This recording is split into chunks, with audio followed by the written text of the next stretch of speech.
ఇంకా రైతుల దగ్గరికి వచ్చేటప్పటికి అంతా కలిపి నష్టం ఎంత జరిగిందంట? రైతులకి పంట నష్టం 829 కోట్లు.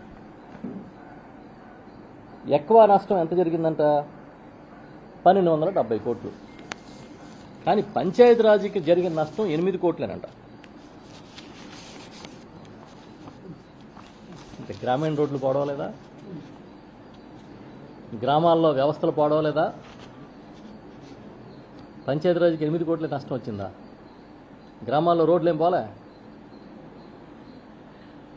డ్రైన్లు పోలేదా?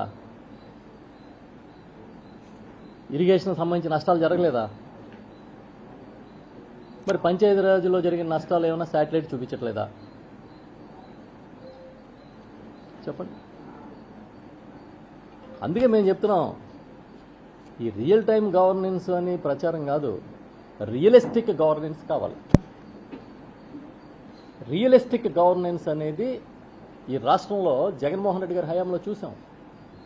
వాస్తవాలకు దగ్గరగా వాస్తవాలను అర్థం చేసుకుని ప్రజల పక్షాన్ని నిలబడి చేసిన పరిపాలన ఏదైనా ఉంటే జగన్మోహన్ రెడ్డి గారి హయాంలో చూసాం. ఈ రియల్ టైం గవర్నెన్స్ మేము ప్రభుత్వంలో మంత్రులుగా ఉన్నప్పుడు చూసేవాళ్ళం. ఫస్ట్ బిగినింగ్లో ఇదే విధంగా చంద్రబాబు నాయుడు గారు 2019 ముందు ఊదర కొడుతుంటే ఈ ఆర్టీజీఎస్ ఏంటని చెప్పి పెద్ద స్టడీ చేశాం మేము. మేము నవ్వాలా లేదా బాధపడాలా అర్థం కాదు. ఆ డేటా పట్టుకుని అదేదో గొప్ప ప్రపంచంలో ఎక్కడా లేదన్నట్టుగా వీళ్ళు చెప్తూ ఉంటారు.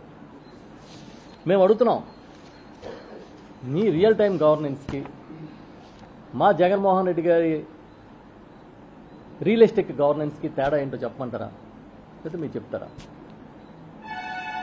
పంట నష్టం జరిగితే మళ్ళీ సీజన్ లోపు ఇన్పుట్ సబ్సిడీ ఇవ్వడం అనేది రియలిస్టిక్ గవర్నమెంట్ చేయాల్సిన పని. ఉచిత పంటల బీమా పథకాన్ని పెట్టి రూపాయి ప్రీమియం కట్టకుండా ప్రభుత్వమే ప్రీమియం చెల్లించి ఇలాంటి నష్టాలు జరిగినప్పుడు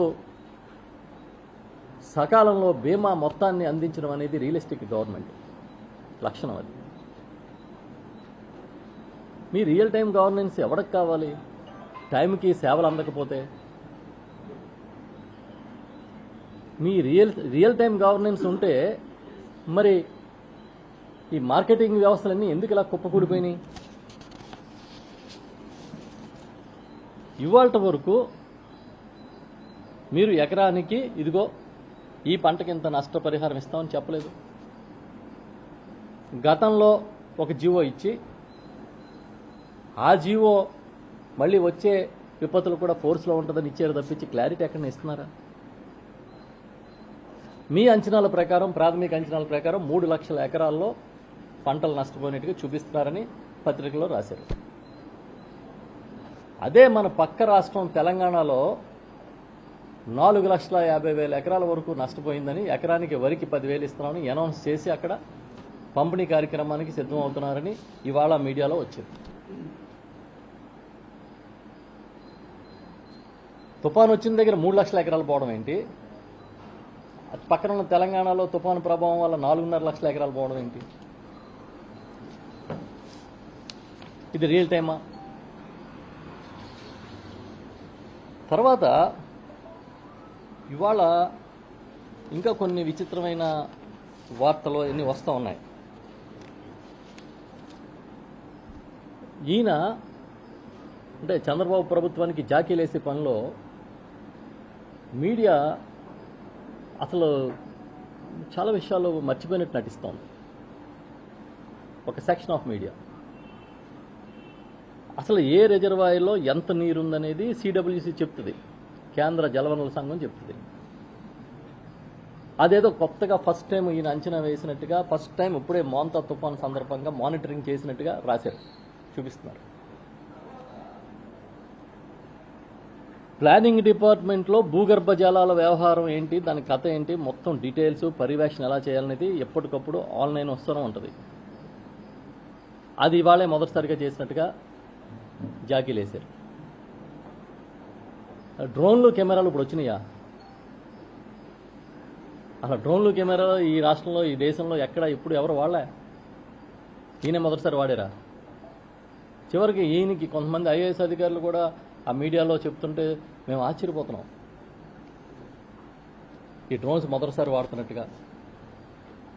మేము చూసాం ఆ విజయవాడ వరదలు వచ్చినప్పుడు డ్రోన్స్లో ఆహార పొట్లాలు అందిస్తున్నామని ఒక డ్రామా.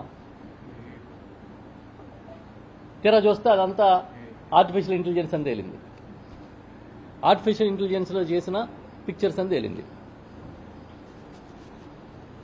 ఇవాళ నేను అడుగుతున్నా, ఈ గ్రామ సచివాలయాల వ్యవస్థలు అవసరమా, ఇన్ని సచివాలయాలు అవసరమా అని అడిగారు కదా. మరి మళ్ళీ మీరే ఇది అద్భుతం, బేస్ క్యాంపులుగా పనిచేసినాయి, ఇక్కడి నుంచే మేము మైకులు పెట్టి అందరికీ ప్రచారం చేశాము అని మళ్ళీ మీరే చెప్తున్నారు. ఇంకో పక్కన ఏం చెప్తారు, మేము అధికారంలోకి రాకముందు వాలంటీర్లు వ్యవస్థ అద్భుతం, 5,000 10,000 చేస్తానన్నవాడివి నిన్నేం చెప్తా ఉన్నాడు ఆయన, 3 గంటల్లో జరిగే పనికి 2,60,000 మందిని వాడతారా, చూసారా నేను ఎలా చేశానో, ఆ వ్యవస్థ వేస్ట్, వాలంటీర్ల వ్యవస్థ అని మళ్ళీ స్టేట్మెంట్ ఇస్తున్నాడు. పైగా చిత్రం ఏంటంటే, మరి ఎంత రియల్ టైం గవర్నెన్స్ టెక్నాలజీ మొత్తం గుప్పిట్లో పెట్టుకున్న ప్రభుత్వానికి కాకినాడలో తీరం దాటుదని చెప్తే అంతర్వేదిలో దాటింది కదా. మీరేం చెప్తున్నారు, ఏ గ్రామంలో ఎక్కడ వర్షపాతం పడుతుందో కూడా మేము లెక్కలు తీసామని చెప్తున్నారు కదా. మరి ఏ గ్రామంలో ఎక్కడ వర్షపాతం పడుతుందో లెక్కలు తీసినప్పుడు అక్కడ ముందస్తు చర్యలు ఎందుకు తీసుకోలేదు చెప్పండి.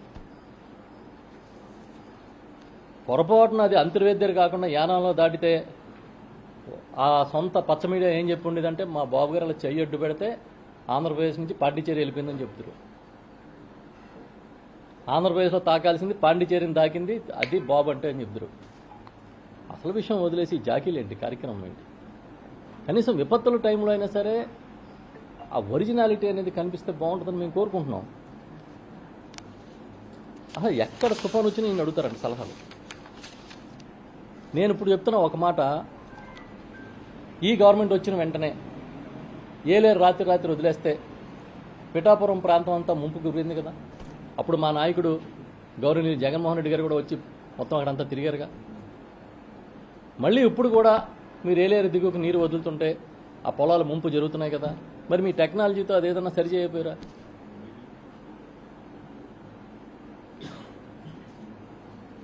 ఒక్క ప్రచారమే సరిపోదనే విషయం అర్థం చేసుకోవాలి.